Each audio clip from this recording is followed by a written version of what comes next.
Hi, just here creating a new account in WordPress.com. So go to WordPress.com and then click on Get Started. And then you can continue. Now, the main thing here is to remember how you decided to go into WordPress, because often people forget. They go in with Google and then they think it's their college email address or vice versa. So make sure you take a note of how you got in. So when you've chosen how to sign in and you've done all the logins, etc., then you'll end up on this page here. Now, what you're trying to do is create a new website address. Now, for the college purposes, we don't care what you use. So, for example, I might type in ATU,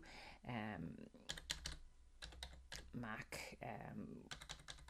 Now, I think nobody will have used that as a website address before. Okay, so something really unusual that nobody else will use, which is fine. Now, be careful what you choose here. So down here, go and select, for example, this one here that says free. Okay, all of the rest will look for credit cards, but there's only one in here that says free, so select that. So click on select.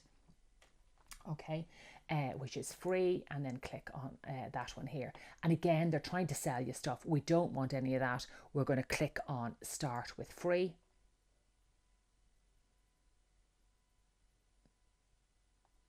Okay, and then you're through to your site.